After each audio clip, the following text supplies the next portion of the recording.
Hello प्यारे प्यारे बच्चों, वेलकम बैक टू सिस्टी क्लास। तो बच्चों, उम्मीद करती हूँ आप सभी लोग बहुत अच्छे होंगे, खुश होंगे और क्लास के लिए बहुत ज्यादा एक्साइटेड होंगे। तो बच्चों, हमारे पास है हमारा नया पाठ। आज हमारे पास है पाठ 3, जिसका नाम है कृषि प्रकार और मुख्य फसलें, यानी कि agricultural types and main crops. तो बच्चों, पाठ को शुरू करते हैं पाठ के परिचय के साथ। तो हमारे पास परिचय है कि कृषि मानव का प्राचीनतम तथा सर्वाधिक अपनाए जाने वाला व्यवसाय है।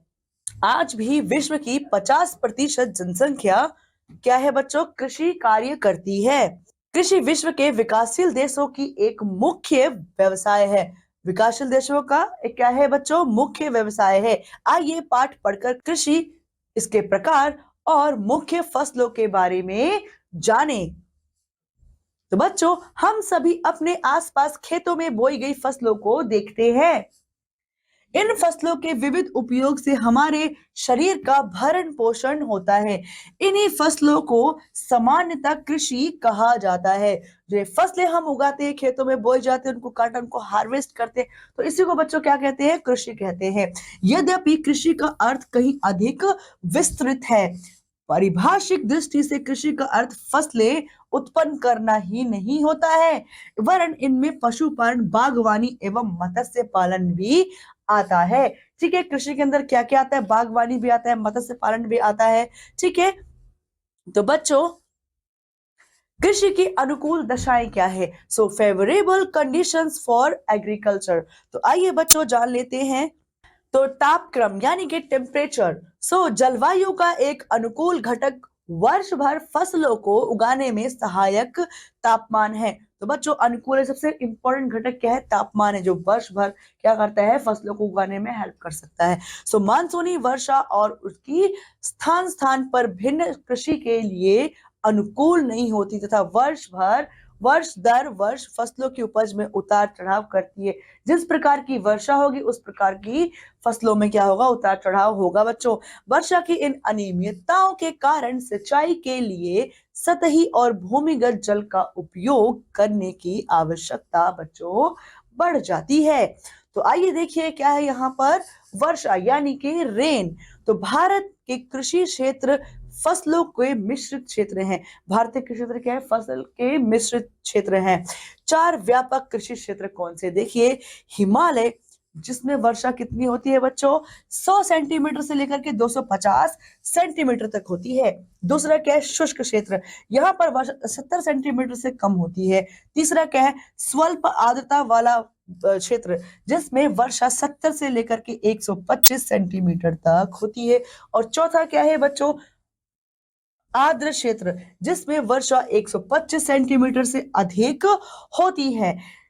यह प्रमुख फसलें धान, गेहूं, मोटा अनाज। मोटा अनाज में क्या क्या आता है बच्चा, मक्का, बाजरा और ज्वार आता है। चना, कपास, मूंगफली और नारियल है। इसके क्या है, प्रमुख फसलें जो है वो यही सब है बच्चों। ठीक है, इस तरह पहली श्रेणी की फसलों पर आधारित जो 8 पहले कृषि क्षेत्र, पहली 2 फसलों को उगाने वाले, दूसरी श्रेणी के 27 क्षेत्र और पहली 3 फसलों को उगाने वाले तीसरी श्रेणी के 48 क्षेत्र हैं।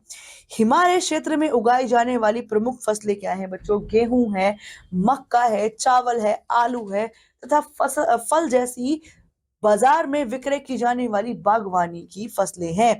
शुष्क कृषि क्षेत्र की प्रमुख फसलें छोटे खाद्यान्न, तिलहन, गेहूं, चना, मूंगफली और कपास है। ये सब क्या है बच्चों, ये शुष्क कृषि की कुछ फसलें हैं।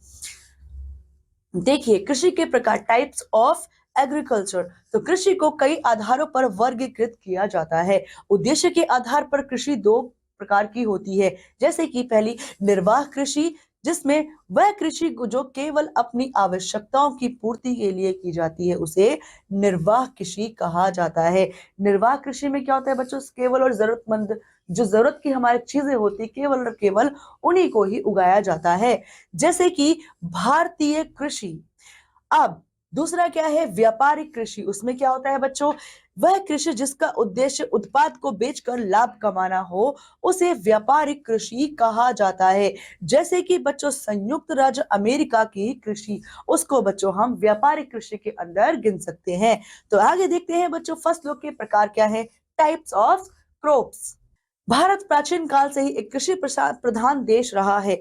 यहाँ उपजाऊ मिट्टी पाई जाती है और वर्ष भर में कई ऋतुएं आती है, जिन कारण अनेक प्रकार की फसलें उत्पन्न की जाती हैं। हर ऋतु में बच्चों एक अलग फसल उगाने की क्षमता होती है। हर ऋतु में अलग अलग फसलें यहाँ पर भारत में उगाई जाती हैं। उपयोग की दृष्टि से यहाँ फसलों को कई वर्गों में बांटा जा सकता है। कौन कौन सी फसलें हैं बच्चों, यहाँ देख सकते हैं। पहली है खाद्यान्न फसलें। वे फसलें जिनका उपयोग हम प्रत्यक्ष रूप से भोजन में करते हैं, जैसे कि चावल, गेहूं, ज्वार, बाजरा आदि। अब नकदी फसलें, वे फसलें जिनका विक्रय करके हम लाभ कमाते हैं, यानी कि हम उनको व्यवसाय पर्पज से उगाते हैं, जैसे कि चाय, गन्ना, कपास, जूट आदि। तीसरी क्या है बच्चों, बागानी फसलें। वे फसलें जिन्हें बागानों के रूप में उत्पन्न किया जाता है, बागानों में लगाया जाता है बच्चों, जैसे कि चाय, कहवा, आम, अमरूद आदि, ये बागानी फसलों के अंतर्गत आती हैं। अब बच्चों इस चित्र में आप देख सकते हैं, यह खेती का दृश्य है, जहां पर खेती के बाद यहाँ पर उसकी कटाई हो रही है। ठीक है, आगे देखते हैं फसल की बुआई एवं उसकी कटाई के समय आधार पर भी भारतीय कृषि फसलों को वर्गीकृत किया जाता है। इस आधार पर कृषि को निम्न प्रकार की फसलों में वर्गीकृत किया जाता है। जैसे कि निम्न प्रकार की ये फसलें हैं, जिनको बच्चों उसके कटाई के समय के आधार पर और उनकी जो बुआई है उसके समय के आधार पर उनको हम वर्गीकृत करते हैं। जैसे कि पहला हमारे पास है रबी की फसलें। वे फसलें जो अक्टूबर नवंबर में बोई जाती हैं और मार्च अप्रैल में काटी जाती है। कौन कौन सी होती है बच्चों, जैसे गेहूं, सरसों, आलू, चना, मटर आदि। ठीक है, दूसरा खरीफ की फसलें होती हैं। वे फसलें जो वर्षा ऋतु के प्रारंभ में बोई जाती हैं और शीत ऋतु के प्रारंभ में काटी जाती हैं, जैसे धान, मक्का, ज्वार, मूंग, जूट, मूंगफली, गन्ना आदि। ठीक है, अब तीसरी क्या है बच्चों, जायद की फसलें। जायद की फसलों में वे फसल जो मार्च अप्रैल में बोई जाती है और मई जून में काटी जाती हैं, जैसे तरबूज, खरबूजा, ककड़ी, सब्जियां आदि। ठीक है, तो आगे देखते हैं बच्चों खाद्यान्न फसलें, फूड क्रॉप्स। तो चावल है, चावल संसार की सबसे प्रमुख खाद्यान्न फसलों में से एक है। चिकनी मिट्टी जो चावल को अपने अंदर अधिक देर तक रोके रखती है, चावल के लिए बहुत क्या होती है, चावल के लिए बहुत अच्छी होती है। थाईलैंड, म्यांमार विश्व के चावल के कटोरे कहे जाते हैं। विश्व में इन जगहों पर चावल की खेती बहुत ज्यादा अच्छी होती है तथा इसके प्रमुख निर्यातक भी हैं ये। ठीक है, चावल की अधिकतर खेती नदी, घाटी, डेल्टाओं तथा तटीय मैदानों में होती है। पहाड़ों में जहां इसके लिए उचित ताप और वर्षा उपलब्ध होती है, वहां इसकी खेती की जाती है।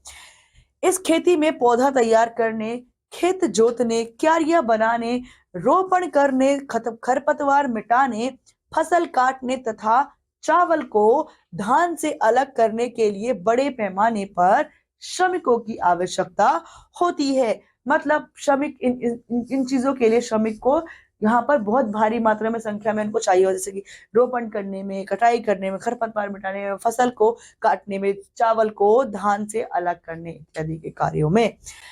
अब भारत के अधिकांश भागों में चावल की खेती की जाती है, किंतु पश्चिम बंगाल, बिहार, असम, झारखंड, उत्तर प्रदेश, उड़ीसा, आंध्र प्रदेश, तमिलनाडु प्रमुख क्या है, चावल उत्पादक राज्य है। इनके अतिरिक्त छत्तीसगढ़, केरल, कर्नाटक, मध्य प्रदेश, पंजाब, हिमाचल प्रदेश, मेघालय, त्रिपुरा, मणिपुर एवं महाराष्ट्र के तटीय भागों में भी चावल की खेती वृहद पैमाने पर की जाती है। बहुत भारी मात्रा में यहाँ पर भी खेती की जाती है। आगे देखिए बच्चों, गेहूं की खेती। गेहूं शीतोष्ण प्रदेश की महत्वपूर्ण उपज है। गेहूं को बोते समय तापमान अपेक्षाकृत कम तथा पकते समय अधिक तापमान होना चाहिए। जिन क्षेत्रों में वर्षा कम होती है, वहां सिंचाई के द्वारा इसकी खेती सरलता से की जा सकती है। गेहूं के लिए दोमट मृदा सर्वाधिक उपयुक्त होती है। इसे बलुई एवं चिकनी मिट्टी, चिकनी दोमट में भी उगाया जा सकता है। भारत में इसके प्रमुख उत्पादक राज्य हैं उत्तर प्रदेश, पंजाब, हरियाणा, राजस्थान, मध्य प्रदेश, आंध्र प्रदेश और एवं महाराष्ट्र हैं। ठीक है बच्चों, उसके बाद ज्वार व बाजरा आते हैं। रागी, ज्वार, बाजरा, मक्का व जौ को मोटा अनाज कहते हैं। इसके लिए कम वर्षा वाले क्षेत्र उपयुक्त होते हैं। महाराष्ट्र, कर्नाटक, मध्य प्रदेश, राजस्थान, गुजरात और उत्तर प्रदेश के भाग मोटे अनाज के प्रमुख उत्पादक है। ठीक है, मोटे अनाज में क्या आता है बच्चे, सब हम देख सकते हैं, ज्वार व बाजरा, रागी और मक्का, ये सब आते हैं। ठीक है, अब दालों पर आते हैं। तो दालें खाद्यान्नों का प्रमुख भाग है। अरहर, चना, उड़द, मूंग, मटर और मसूर दालों की प्रमुख प्रजातियां हैं। दालों में प्रोटीन की मात्रा सबसे अधिक होती है। केवल भारी वर्षा वाले स्थानों को छोड़कर भारत के शेष सभी भागों में दाल उगाई जाती है। कहाँ? जहां पर बहुत भारी वर्षा होती है उस इन स्थानों को छोड़ करके बाकी सब जगह किस्म किस्म की दालें उगाई जाती हैं। इसके बाद बच्चों हम इस मानचित्र में देख सकते हैं जो कृषि के अलग अलग क्षेत्र में अलग अलग तरीके की कृषि है। जैसे कि आप जो ये येलो भाग देख रहे हैं, ये येलो भाग में ये पीला भाग है, जो इसमें क्या है बच्चों, चावल की खेती की जाती है। इस सब में चावल की खेती की जाती है। और जिसमें माइनस का निशान देख रहे हैं, ये सब क्या है बच्चों, इन सब जगहों पर गेहूं की खेती की जाती है। ठीक है, और जो ये ग्रेइश है बच्चों, जो ये वाला भाग है बच्चों, ये वाला भाग, इन सब जगहों पर क्या की जाती है बच्चों, चाय की खेती। और जो प्लस का निशान जहां जहां पर है, वहां पर बच्चों किसकी खेती की जाती है, कपास की खेती की जाती है। और गन्ना की खेती, ऐसे ब्राउन वाले पार्ट में गन्ना की खेती की जाती है। आगे देखिए, जहां पर जो सर्कल वाले निशान है बच्चों, इन सब जगहों पर क्या की जाती है बच्चों, यहाँ पर जूट की खेती की जाती है। ठीक है बच्चों, तो आगे देखिए नई कृषि नीति की उपलब्धियां। So achievement of the new agricultural policy. स्वतंत्रता के पश्चात भारत का कृषि क्षेत्र अत्यंत पिछड़ी अथवा अवस्था में आ गया था, मतलब बहुत कमी आ गई थी। 70 के दशक में इसके सुधार के लिए अनेक बड़े बड़े कदम उठाए गए। सरकार ने किसानों को बेहतर सिंचाई सुविधाएं, उन्नत बीज, खाद आदि सुविधाएं उपलब्ध कराई और नवीन कृषि नीति की घोषणा की। इसके फलस्वरूप भारत में खाद्यान्नों के उत्पादन में आशातीत वृद्धि हुई। ठीक है, इस नीति की उपलब्धियां निम्न प्रकार से है। आइए उनको देख लेते हैं बच्चों।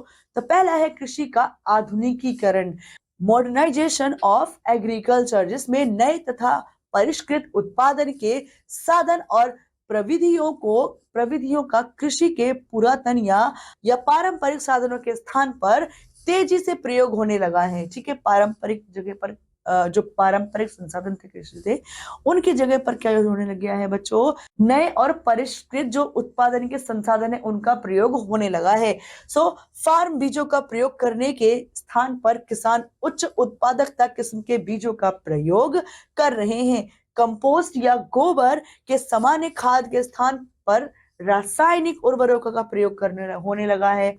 नई प्रविधि के तेज से प्रसार की पुष्टि इस तथ्य से की जा सकती है कि उच्च उत्पादकता वाले बीजों का क्षेत्र लगभग बच्चों कितना 1966 से 67 के 180 लाख हेक्टेयर से 3.5 गुना बढ़कर के 2015 से 16 में लगभग 630 लाख हेक्टेयर हो गया है।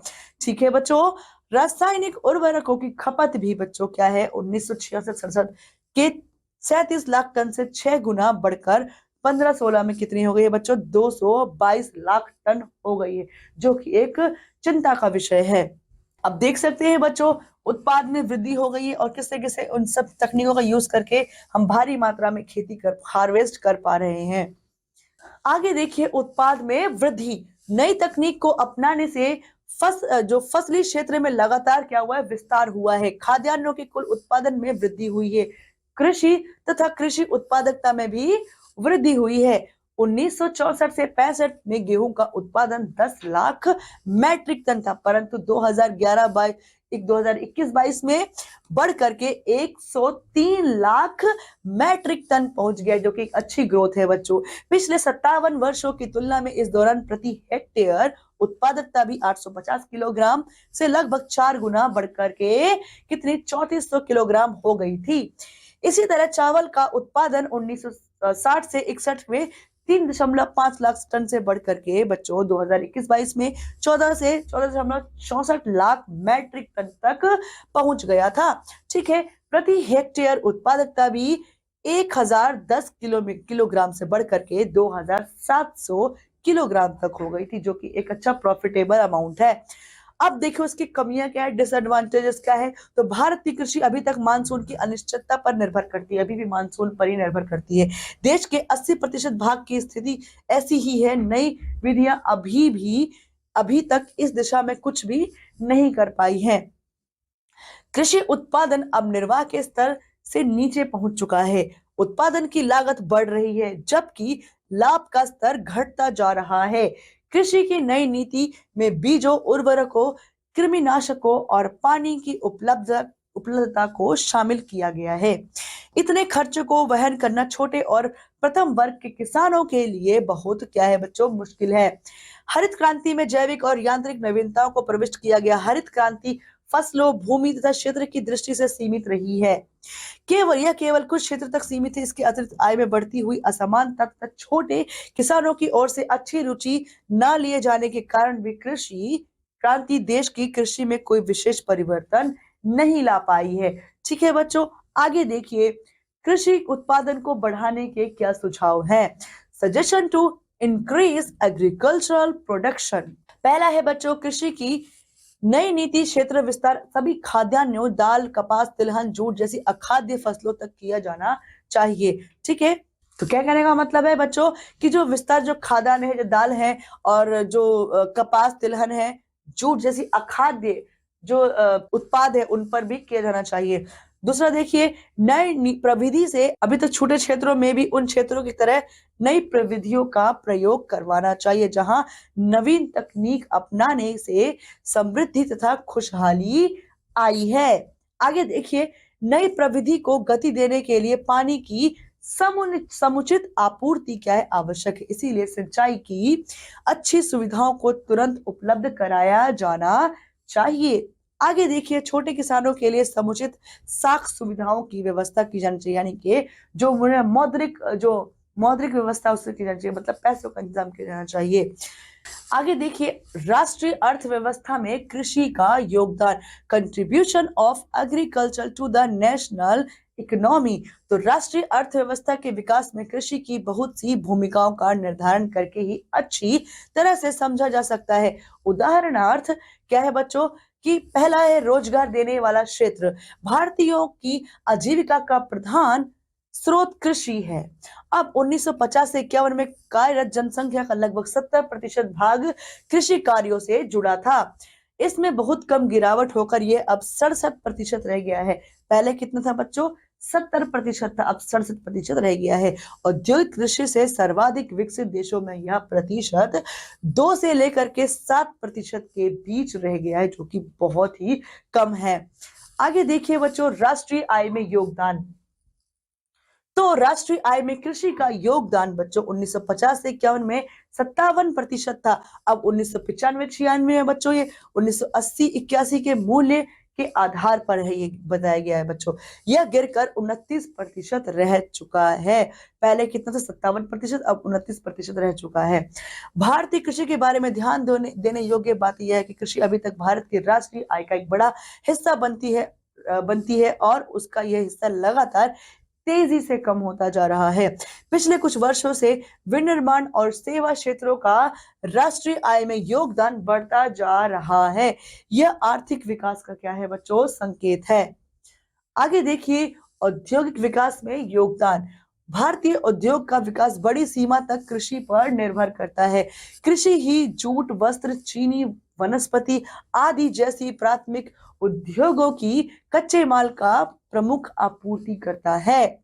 हाल के कुछ वर्षों में लोहे और इस्पात, पेट्रो रसायन, मशीनी औजार, अन्य इंजीनियरिंग उद्योगों की स्थापना होने से उद्योगों में कृषि का बच्चों महत्व घटता जा रहा है। ये उद्योग कृषि पर निर्भर नहीं रहते हैं। आगे विदेशी व्यापार में योगदान। कृषि भारत के विदेशी व्यापार में एक महत्वपूर्ण भूमिका निर्वहन करती है। भारत के कृषि आधारित निर्यात देश के कुल निर्यातों का क्या है, 70% है। निर्यातों की प्रमुख मदें क्या है बच्चों, चाय, जूट, सूती वस्त्र, चीनी, कॉफी, तंबाकू, तिलहन, मसाले आदि हैं।